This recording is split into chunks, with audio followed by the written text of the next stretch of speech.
My mom left my 10-year-old son alone in the woods for 4 hours, came back to the cabin without him, and shrugged it off like it was no big deal. My sister laughed, saying he'd learn sometime. What would you do if your family treated your kid like he were disposable? My mom took my son on a nature walk during our family weekend. Hours passed. She came back alone. He's 10. He'll find his way, she said. My sister laughed. He's got to learn sometime. I found him crying beside a trail marker 2 miles away. I carried him home. Then I made a call. Their weekend plans got cancelled. So did their bills. Not only did she come back without my son, but she also walked into the cabin as if she'd forgotten something, dropping her sunglasses on the counter, sliding off her boots, and casually asking if lunch was ready. I wondered where Nathan was. She blinked once. Oh, he's still out there. He wanted to walk the trail back on his own. My wife, Jenna, froze mid-stir at the stove. I looked out the window, then at my watch. It had been almost 4 hours. 4 hours? I asked. You left him out there 4 hours ago? Mom shrugged. He's 10. He'll find his way. My sister snorted from the couch, like it was some inside joke. Come on, Mike, we used to get lost in those woods all the time. He's got to learn sometime. I didn't respond, just turned around and grabbed my coat. The forest behind the cabin used to feel like home. I knew every bend, every log, every mossy rock. But that day, it felt like a maze, too quiet, too cold. The sky was gray, and the light was slipping fast. I called his name again and again, walked, then ran, then stopped to listen for anything. At one point, I started tearing through the trees, brushing past branches, not caring that they were cutting my face. The worst thoughts wouldn't leave my head. He could have fallen. He could have been bitten. He could have wandered too far and ended up miles from here. When I finally found him, he was sitting on the ground near a faded trail marker, his back against a tree, his face pale, eyes wide, like he'd been staring into the dark for too long. He didn't say a word when he saw me, just stood up slowly and walked into my arms. I carried him back. When we got to the clearing, I saw Jenna already outside, pacing. When she saw us, she didn't speak.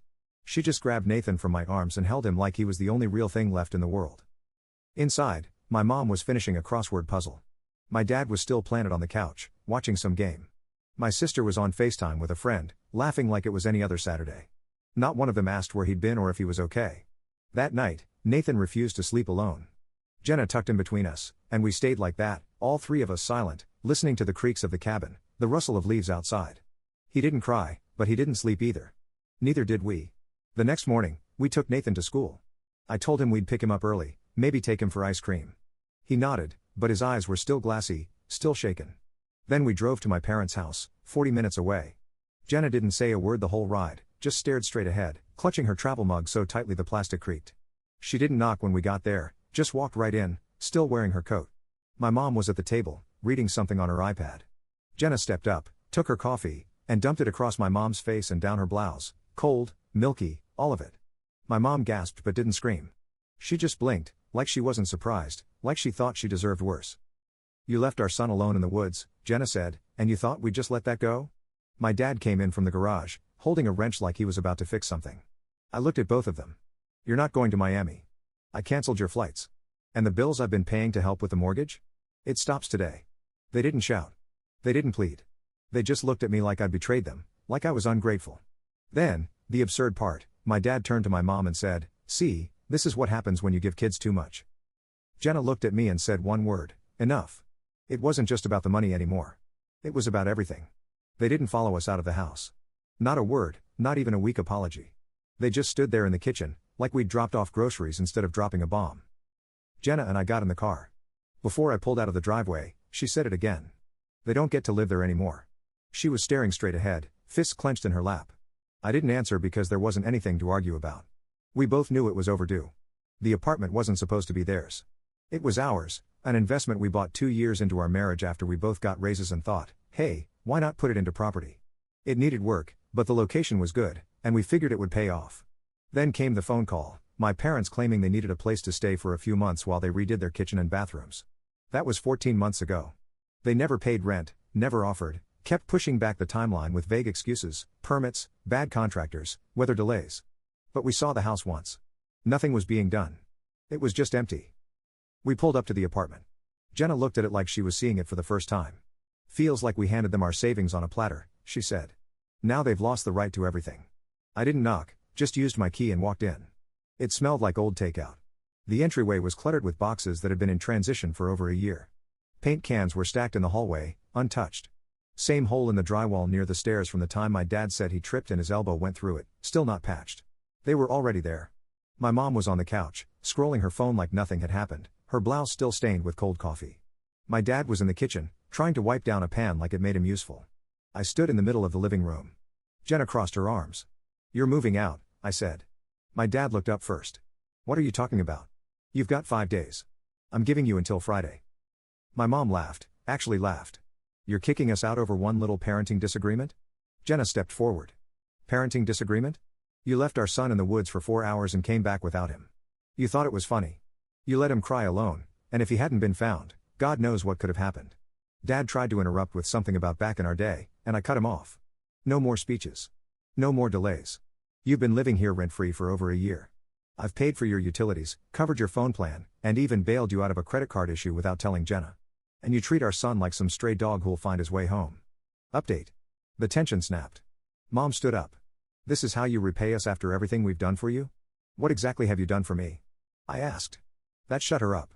Then my sister tried to FaceTime in, probably Mom had texted her.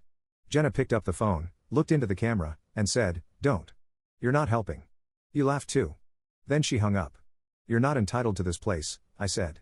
"We bought this. We pay for it. You were guests. That ended the moment you made my kid feel disposable." Mom and Dad looked stunned for a second, like they hadn't expected it to go this far. Then the begging started, the guilt tripping. "Where will we go? We don't have a backup plan. You can't just throw us out. You should have thought about that before leaving our 10-year-old alone in the forest," Jenna said. "They tried to say the family would turn on us, but that was the funny part. I'd already talked to everyone. My cousin Rob said I should have kicked them out a year ago. Teresa called what they did pure psychopathy. Even my usually neutral younger brother said, 'Good. It's about time.'" Jenna looked at me and whispered, "You know what would teach them something? Make them move out and then hit them where it hurts, not emotionally, financially." I already had a plan, one they wouldn't see coming, and I was going to enjoy watching it unfold. They moved out fast, faster than I expected, honestly. 4 days after I told them they were done, they packed up their crap and left the apartment. No apology, no confrontation, no goodbye. They just vanished, leaving behind a broken lamp, 2 mismatched forks, and a trail of dust and unfinished excuses. Jenna and I stood in the entryway once it was empty. She looked around like she didn't recognize the place anymore. "They took up so much space," she said, "and they didn't even pay for the air." I wanted to feel relief, but I didn't, because none of it felt like enough. They walked out of our lives without looking back, like they hadn't done a damn thing wrong. They left our 10-year-old son in the woods like it was some kind of life lesson, like they were doing him a favor. They came back to the cabin without him, made jokes, and called us sensitive when we lost it. Then they acted like we were overreacting when we told them they were cut off. They hadn't even called to ask how Nathan was doing. Not once. So I started thinking about ways to make it stick, ways to make sure they remembered, not just now, every month, a reminder, something that couldn't be ignored or swept under the rug like everything else they'd done. That's when I remembered the old credit account. Back in college, when I needed a cosigner, Mom stepped in. When I wanted to close it 5 years ago, she said, "No, just leave it open in case of an emergency." Well, I decided this counted.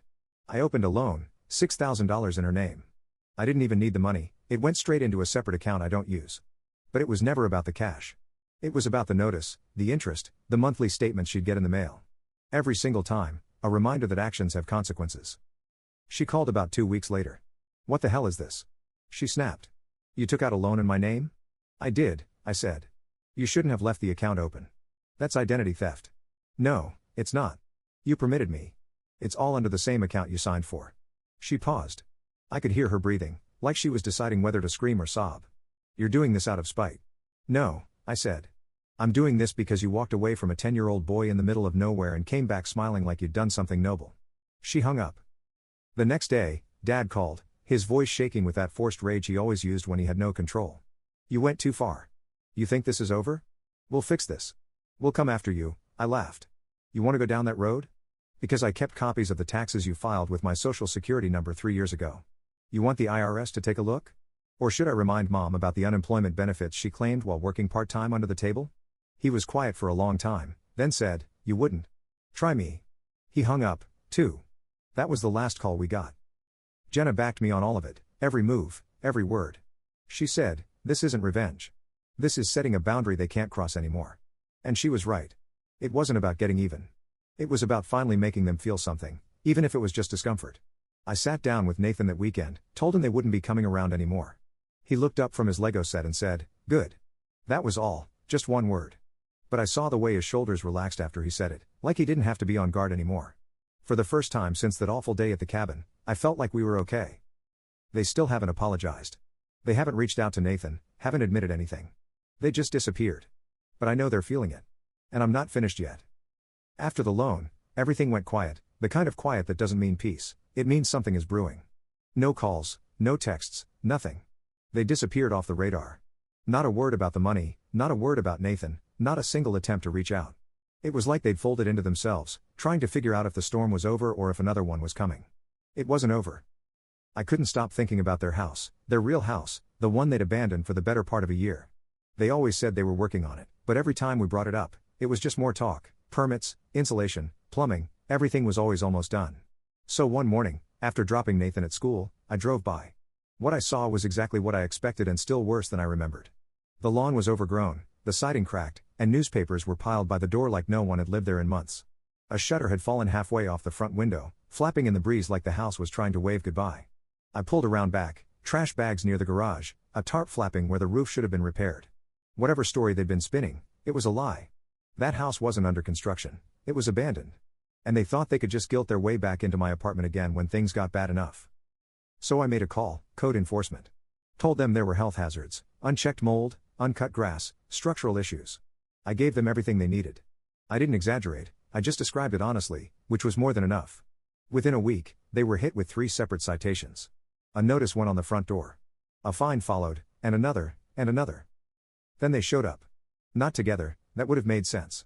No, Mom showed up alone at my office, without calling. She looked tired, not like she hadn't slept, but like she hadn't been right for months. Her clothes were clean, but her eyes were wild, flicking around the lobby like someone was watching her. "You reported us," she said. I didn't say anything. "There are inspectors. They're saying we could lose the house. We need help, Michael." She was trying to use that old voice again, the one she used when I was 12, and she wanted me to feel bad for being angry. I didn't feel anything. Final update. "You left my son in the woods," I said. "You walked back to the cabin without him and made a joke about it. You still haven't said sorry." I didn't think it was a big deal. There it was, that sentence, that single sentence, summed up everything. They didn't think it was a big deal. "I'm done helping you," I said. "Done covering for you, done fixing things you break. I'm your mother. No, you're just someone who had a kid, and now he has his own." I handed her the envelope I'd been keeping ready in my desk. Inside, a copy of the loan in her name, the signed documents she'd once begged me not to close, the code enforcement reports, and 2 more pages, one outlining the tax fraud I knew they'd committed using my SSN, the other a report Jenna had quietly drafted about a past accidental insurance claim they filed using forged receipts. She found the originals in their old cabinet when we helped them move last year. "If you or Dad come near my son again, I will press send. The IRS, your bank, and the state will get a copy." Her hands trembled when she took the envelope. She didn't cry, not this time. She just left. That night, Jenna and I sat on the porch of the now empty apartment. Nathan was asleep. It was just us, 2 lawn chairs, and a quiet we hadn't heard in months. She handed me a beer and said, "They're not going to stop hating us." "I don't care," I said. "They're not supposed to love us more than they love control." She nodded, then leaned back. "They're going to find a way to crawl back." I looked at her. Let them try. Because if they did, I'd be ready, and they knew it now. Weeks passed. Nathan stopped asking about them, stopped mentioning them at all, not even in passing. It was like his brain had filed them away under something irrelevant, something dead. Jenna and I finally finished clearing out the apartment. We rented it within a week. A couple with a newborn moved in. They were polite, paid the first 3 months up front, and sent us a thank you card with a photo of their baby. I looked at it longer than I expected to.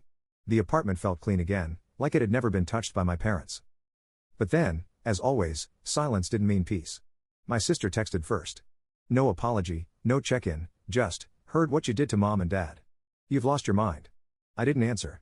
Then the email started.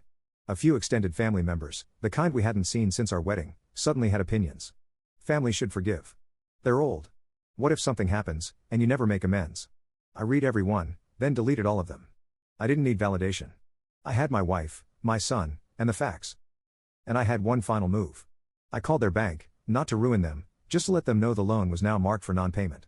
Not default yet, not yet, but flagged. It was a warning to the bank. It was also a warning to them. I knew exactly when they got the notice because Jenna and I were at home when Mom called. I didn't answer, but she left a voicemail. "Mike, we don't know what to do. We're getting letters from the bank. I don't understand how you could do this. You've cut us out of everything. Jenna listened to it twice, then deleted it. You did exactly what you were supposed to do, she said. You protected us. And for the first time in a long time, I believed her completely. That weekend, I took Nathan hiking, not far, just a short trail in a state park with clear markers and benches every half mile. He was cautious at first, stayed close, but then he started running ahead, just a little, then looking back to make sure I was still there. I always was. He reached the top of a small hill and looked out over the trees. Dad, he said, I don't want to see them again. You don't have to. He nodded and went back to climbing a rock, no hesitation this time. I stood there and watched him. That's when I knew the war was over, not because I beat them, but because I stopped needing to. Next time they try to crawl back, I won't slam the door. I'll just keep it shut and locked forever. It's strange how something so loud can end so quietly. After everything, the apartment, the loan, the calls, the threats, it all went silent for weeks. Then a letter arrived, certified mail, not from them but from a law firm I didn't recognize. I opened it at the kitchen table with Jenna beside me and Nathan in the other room, working on his robot kit. It was a bankruptcy notice. My parents had filed full Chapter 7. The document was brutally honest. They were broke, credit cards maxed, unpaid fines from the house, a foreclosure in motion, and yes, the $6,000 loan was right there in the paperwork, listed under liabilities in my mother's name. They had nothing left, not the house, not the apartment, not a clean slate to run to. Nothing. Jenna didn't say much. She didn't gloat, didn't smile, just looked at me and said, "That's what it costs." I didn't respond. What do you say when you finally win the war but realize the other side burned their land? We didn't tell Nathan. He never asked. He stopped talking about them altogether. We didn't erase them from his memory, he just left them behind on his own, like old furniture. One day it's in your life, and then it's not, and you realize you never needed it in the first place. Then came the school project, a family tree. He brought it home and showed it to Jenna while I was folding laundry. I glanced at it and noticed something right away, 2 empty branches, no names where my parents should have been, just blank space. Jenna asked gently if he forgot anyone. He shook his head and said, "They're not part of my tree." I don't want to lie. She looked at me, and I knew we were thinking the same thing. He wasn't hurt, he wasn't confused, he just made peace with their absence quicker and cleaner than either of us ever could have expected. That summer, things changed. Jenna and I moved, sold the apartment, packed up the house, and bought a place just outside town, quiet, old trees, no traffic. Nathan had a backyard with a tire swing and the kind of neighbors who wave and mean it. He made friends in a week. We settled in, but not in the way most people think. Jenna met someone. It wasn't dramatic, and it wasn't secret. She ran into him at a bookstore, of all places, someone from her college days, someone decent. They started with coffee, then it became something more. And to her credit, she came to me before it ever crossed the line. We talked for hours, not angry, not broken, just honest. We'd been through hell together, and sometimes surviving something that big changes the shape of things. What we had wasn't romantic anymore. It was loyalty, deep respect, but not love, not the kind that moves forward. So we split quietly, peacefully. She moved just a few blocks away. Nathan still went back and forth like it was the most normal thing in the world. And Jenna's new partner treated Nathan with the kind of kindness I wish my father had shown me. I had no bitterness about it, just a strange sort of gratitude that life could take a turn and still land somewhere good. And I was good too. I focused on my work, started a small home business, and found a rhythm. Peace has a different sound when it finally arrives. It's not music, it's just the absence of shouting. Then one morning, I got a text from my sister. It just said, "They lost the house. They're living in a motel." I moved out. Haven't talked to them in weeks. You were right. That was it, the last piece. I stared at the message for a while, then put the phone down. Did I feel vindicated? Not really, just done.